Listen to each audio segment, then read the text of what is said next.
Public Works into the proposed Department of Defence Army Aviation Omnibus Program of Works. In accordance with the committee's resolution, this hearing will be broadcast on the Parliament's website, and the proof and official transcripts of proceedings will be published on the Parliament's website. I also remind members of the media who may be present or listening on the web of the need to fairly and accurately report the proceedings of the committee. My name is Graham Perrott. I'm the Federal Member for Moreton, appearing to you from the CPO in Brisbane. Keith Pitt, Deputy Chair and Federal Member for Hinkler. We'll go to New South Wales. Senator Maria Kovacic from New South Wales. And then to the ACT. Tony Zappia, Federal Member for Macon. Dave Smith, Federal Member for Bean. Okay, I could barely hear those, but I assume that we'll press on. And to Tasmania. Richard Colbeck, Senator for Tasmania. And then to the Golden West. Senator Louise Pratt, WA. Thank you very much. I now welcome the representatives from the Department of Defence to give evidence for the Hansard record. Would you please each state your full name and the capacity in which you appear? Air Commodore Ron Tilley, Director General Capital Facilities and Infrastructure. Good morning, Brigadier Dave Hafner. I'm the Deputy Commander in the Army's Aviation Command. I'm also the Director General for the Battlefield Aviation Program and the sponsor for this project. Yeah, Camillo De Bella, the Managing Contractors Representative from CPB Contractors. Chris Murray, Director at Ryder Levitt Bucknell, the cost planner for the project. Colonel Carl Reynolds, I'm Director Capital Facilities and Infrastructure. Joseph Colley, Project Manager, Contract Administrator, RPS Consulting.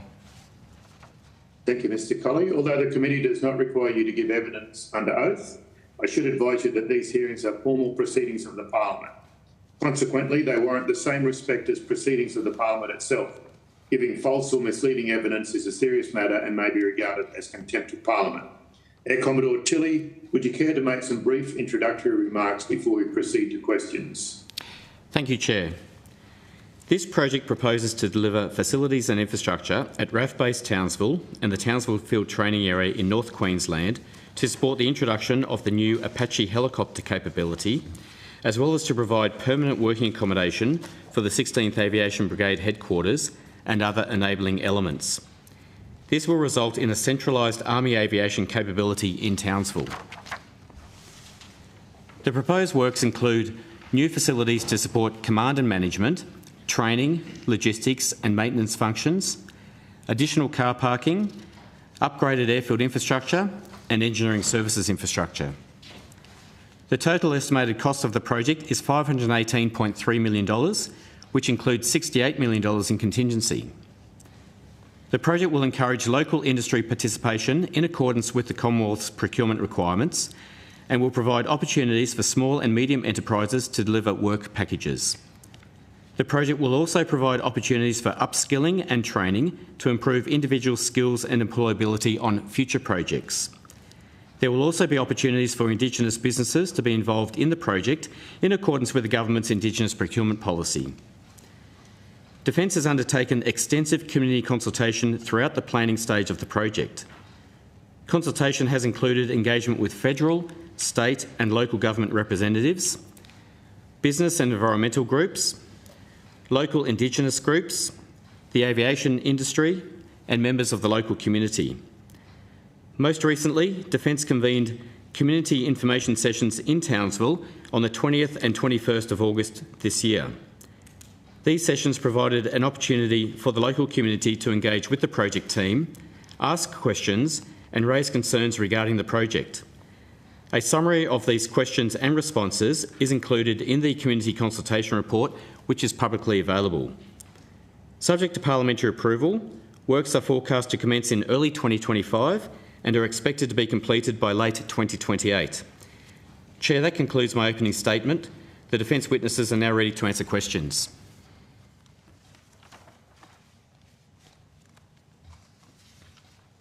Sorry, thank you very much, Air Commodore, and I'll hand to the Deputy Chair to kick off. Thanks very much. And given this is a public hearing, you've stated that these two helicopters, the Black Hawks and the Apaches, are a priority acquisition. And just for the purpose of those who are listening, could you explain why this is a priority and whether this project will support both in Townsville in particular? Thank you, Deputy Chair. I will ask Brigadier Hafner to provide further details about the priority of the two helicopters being acquired. Thank you, Deputy Chair, for the question. With regards to the Black Hawk, Defence is acquiring 40 Black Hawk helicopters, the latest variant, the UH-60 Mike model. It's a utility helicopter that will replace the multi-role helicopter, the Type N helicopter, which the government announced in September last year would not return to flying operations before its withdrawal. That helicopter provides a range of tasks, be it combat, but equally it can provide defence assistance to the civil community, humanitarian assistance and disaster relief in our region, search and rescue activities. The Apache helicopter, there are 29 Apache helicopters being acquired. They will replace our Tiger armed reconnaissance helicopter, which will be withdrawn progressively over the next few years. That will ensure that we have an attack helicopter capability capable of delivering support to our troops, as well as the intelligence, surveillance and reconnaissance role with the sensors that the aircraft brings with it. And just one quick follow-up. Has there been any change in the view or the policy around the use of the Taipans that are now surplus to requirements, whether it's in Ukraine or elsewhere? There has been no change in the policy with the government announcements. The MRH aircraft have been withdrawn and are currently in the process of disposal. Thanks, Chair. Thanks very much, Deputy Chair. Mr Zapier. Thank you, Chair. Yes, I have a couple of questions. In the earlier presentations, Commodore, I understand that there will be 40 Black Hawks and 29 Apache helicopters bought. How does that compare with the current fleet in numbers? Is it an increase in numbers?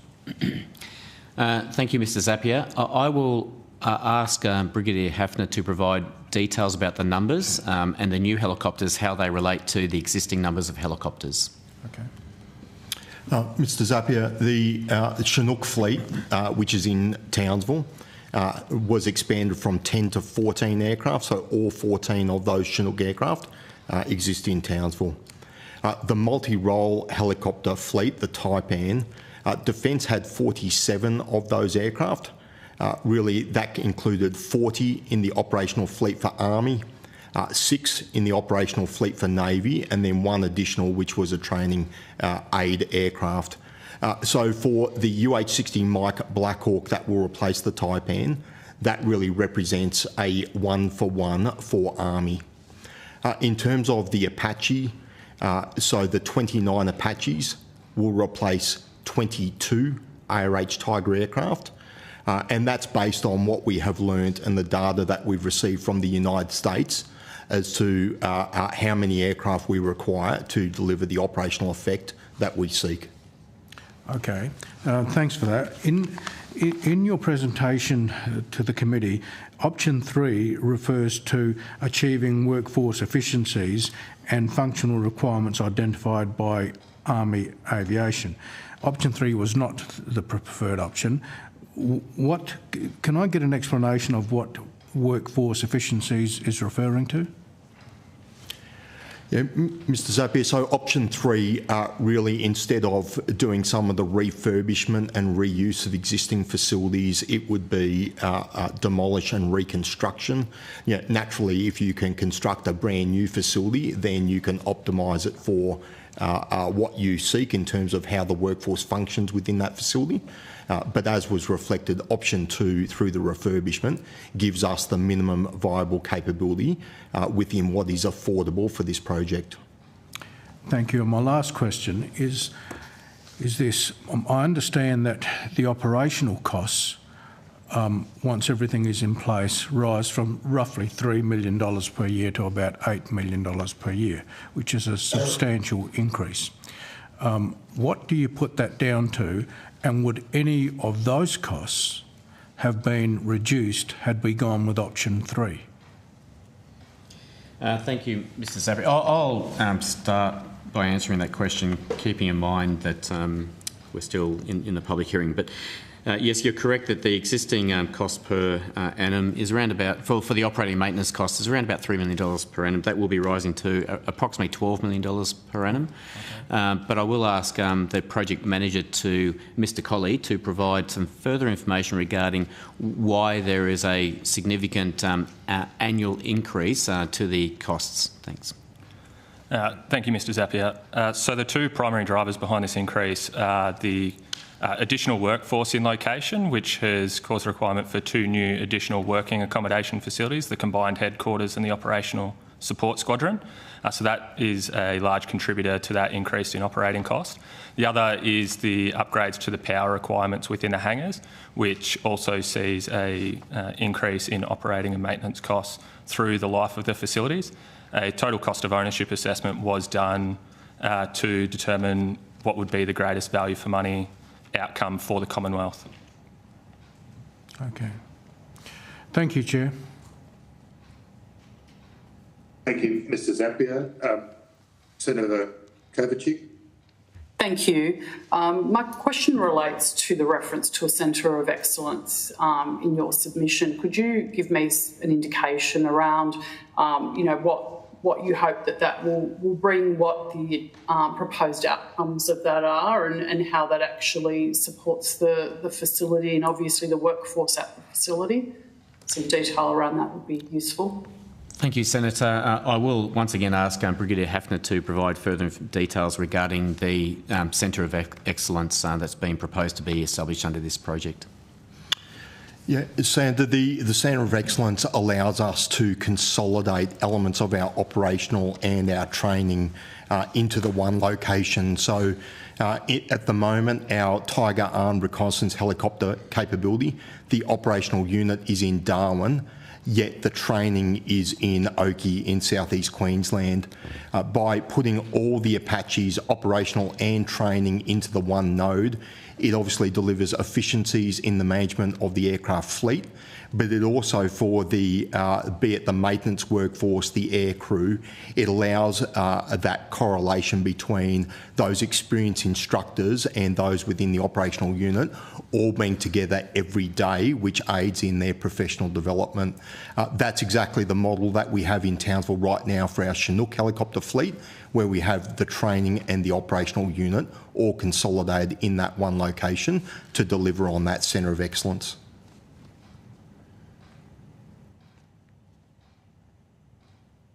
Would I be correct in assuming that the workforce and the teams that are involved are also based in Darwin? So it would mean that they wouldn't have to travel away to Oakey in order to do that particular training. It would be completed on base.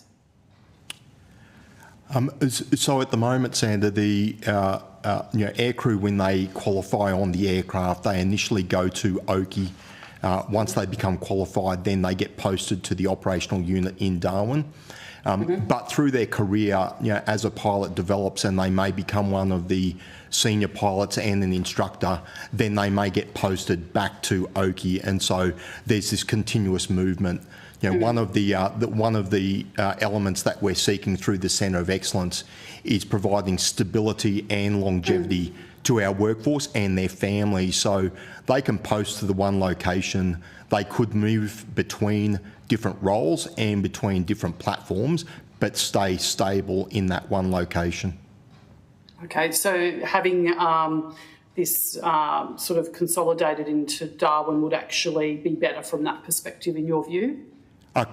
So consolidated in Townsville is where they will be. Townsville, sorry, apologies, I've said Darwin. Yeah, Townsville, correct, yeah. That's correct, Sandra. Yeah, thank you. That's it from me, Chair. Thank you. Thank you, Senator. We'll go to the West, to Senator Pratt. Thank you, Chair. I don't have any specific questions. I was able to cover mine off before, but I think it's probably worth putting on the public record to the community your efforts around PFAS remediation to make sure that they understand, given there's community interest in it nationwide, that the Defence Senator has Pratt, a would you proper like to make approach that to into it. a question for the public record to the Air Commodore? Yes. What remediation is being undertaken for PFAS, and given the project and development that's taking place, what are you doing to manage any contamination that's identified, and will any contamination that's currently on site be greater stabilised by these projects, because it will have been identified and managed now? Thank you, Senator. Before I pass to Mr DeBella to provide some further details, I will put on the record that PFAS contamination has been identified during site investigations. A reuse strategy has been recommended as part of the environmental assessment, and the contractor will be required to test excavated materials to ensure the materials are managed in accordance with Defence's PFAS construction and maintenance framework. Where off-site disposal is necessary, this will be undertaken in accordance with state waste disposal guidelines. I'll now hand over to Mr DeBella to provide further information. Thank you. Yeah, thank you for the question.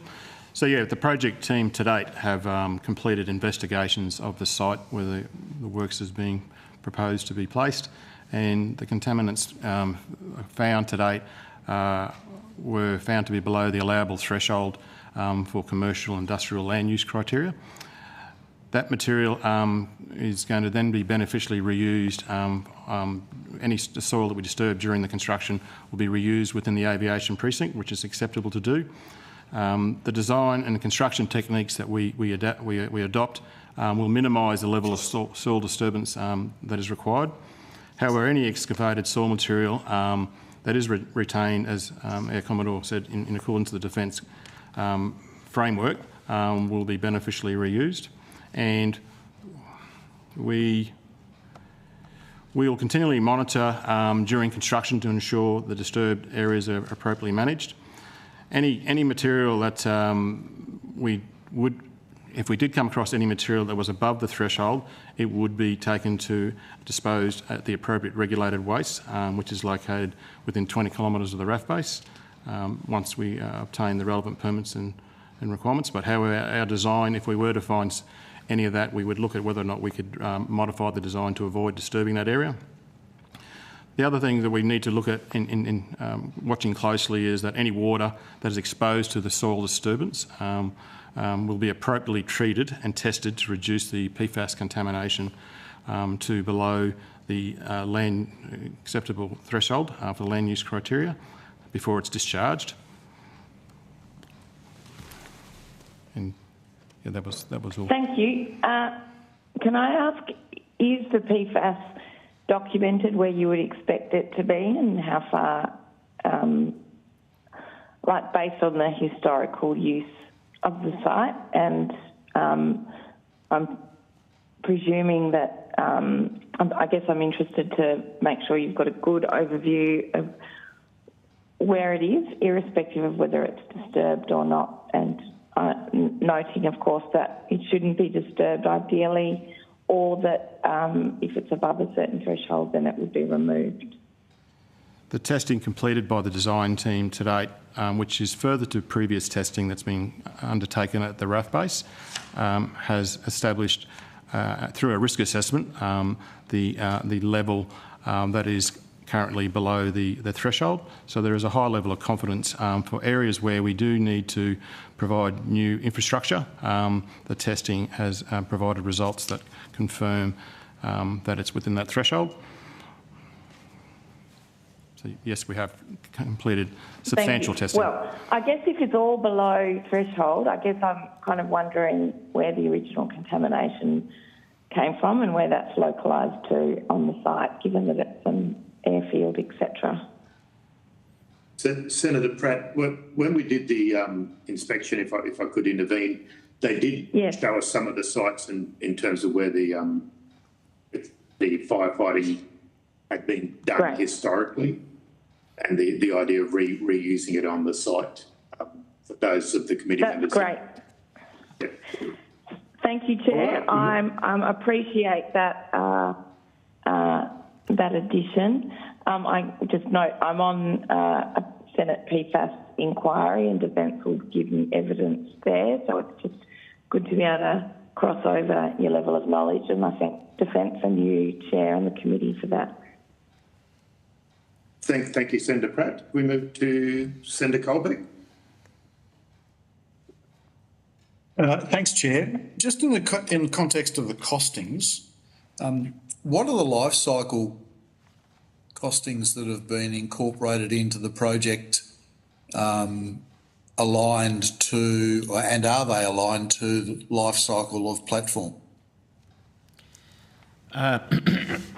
Senator Air Commodore Rontilli, I'll start by providing an answer to the question before I hand over to our project manager. So the design life for the various facilities and infrastructure that are being delivered under this project, it varies depending on which facility or infrastructure we're talking about. So, for example, the building structure that has a design life of 50 years, which will likely outlast the life of the airframe. I'm getting a nod from the Brigadier. However, other parts of the building and infrastructure works, building fit out and building fabric is 15 years. Engineering services is 15 years, so that will require a mid-term upgrade during the probably during the life of the airframe. Roads and pavements, 20 years. Plant and equipment and external plant materials and services, 25 years. Rigid pavements, so it's concrete, 40 years, and flexible pavements, like asphalt type pavements, 20 years.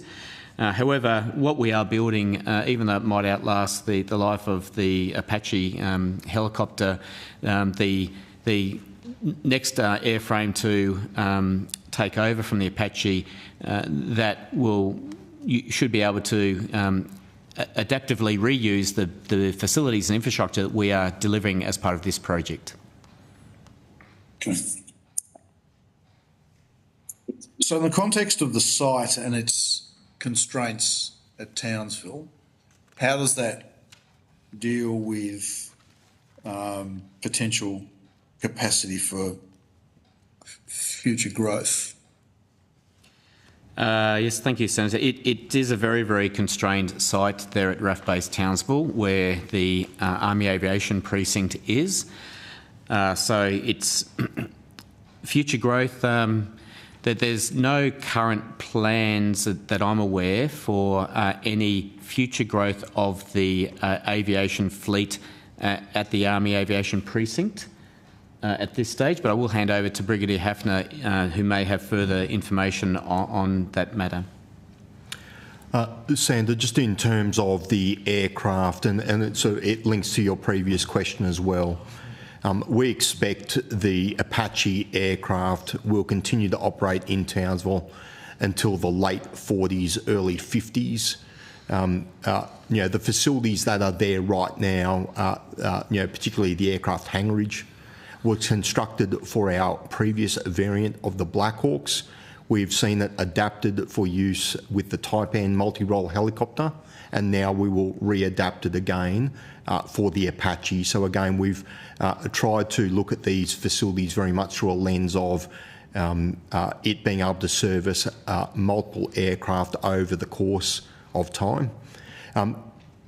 These acquisitions that are occurring at the moment, the Apache and the Black Hawk, as I've indicated, we will see those platforms through to the late 40s, early 50s, and so we don't expect the design of the organisation to change much until we would do the next recapitalisation to replace those platforms.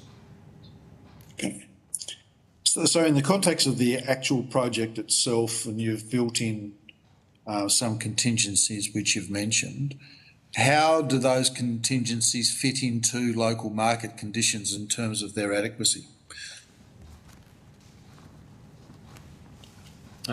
Senator, I might ask if you could rephrase that question. I'm not completely sure with what you're asking there. Look, my concern is are you going to have to come back and ask us for more money to complete the project? So I'm concerned about the adequacy of the contingency. Aye. And local market conditions are a factor in that, in the context of how busy the local market is, that potentially drives the capacity for contractors to say, well, there's a bit more cream in this project. So has that been considered as part of the costing that's put before us, and your confidence in the adequacy of that amount of money to see the project through? Yep. Now, thank you, Senator. Look, I won't go into the detail of the costings in this public hearing, but we can go further into further detail in the in-camera hearing following this one regarding... I have further questions then. I mean, this is... I will have some more questions in that section, but I'm curious as to your confidence in the contingencies, particularly in respect of local market conditions. Sure.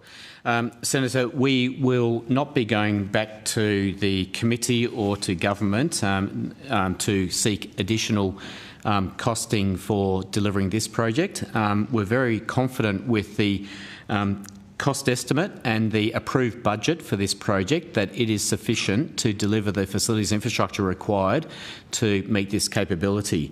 We have allowed for escalation rates over the 40 months of construction period. We've also allowed a fairly generous risk provision as well, and that's to account for any unknowns that occur during delivery. And also we've got a fairly generous amount of contingency, which we can call upon. Contingency is not funded when we get the project approved, but we get it approved, the amount approved, and then we can call upon it to be funded during delivery if we do need some of that contingency to be released as well during the delivery of the project. Also, you'll note that we've identified some below-the-line scope elements that we're asking for approval as well. And if there are any cost savings during the delivery of the main scope elements during construction, then we'll look at delivering some of those below-the-line scope elements as well. They were the key things I wanted to talk about. Thanks, Chair. Thanks, Senator. Mr. Perry just stepped in briefly. Mr. Smith, any questions? Thanks, Deputy Chair, and Air Commodore. I think you've answered most of the question I was going to ask, but pretty much, I guess, connected to Mr. Zappia's question, how much of option 3 is likely to come back to the committee at some stage? And I imagine if the decision's been made to refurb, then it may not come back at any point, and how much of option 3 might potentially still be delivered if the project does come under budget?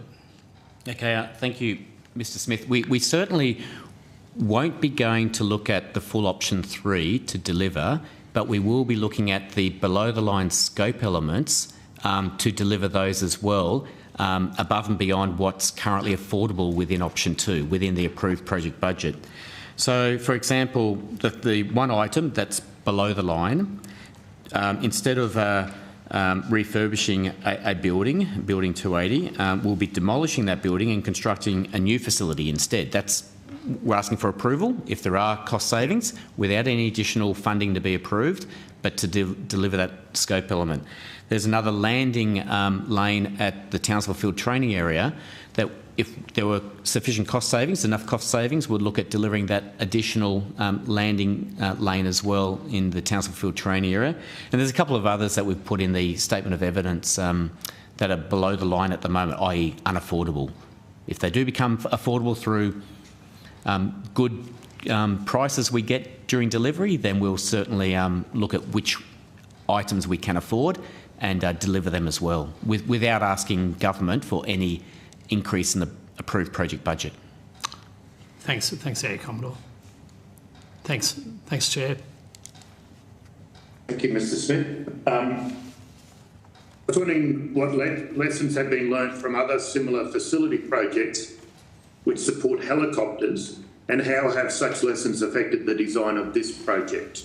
And I note that we're going down to Nowra tomorrow, Wednesday. Yeah.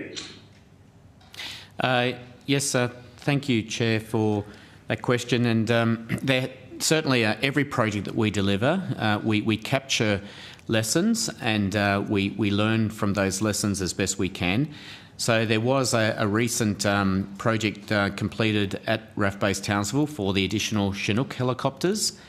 So lessons learned from that project have been captured, and also previous helicopter projects, projects for helicopters around the country.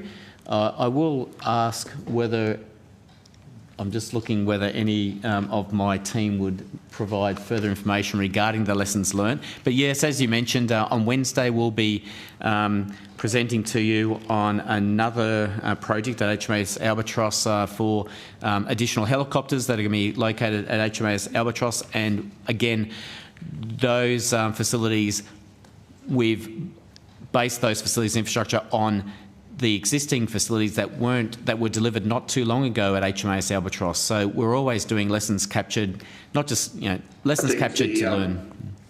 Sorry, Karen Andrews was the chair when that kicked off, and I was the deputy chair. Oh, okay. Full circle. So we'll get to that one on Wednesday anyway. Looking forward to that one, Chair. Yep. Okay, I'll just check with my committee. Any other questions? Nothing from me, thanks, Chair. Okay.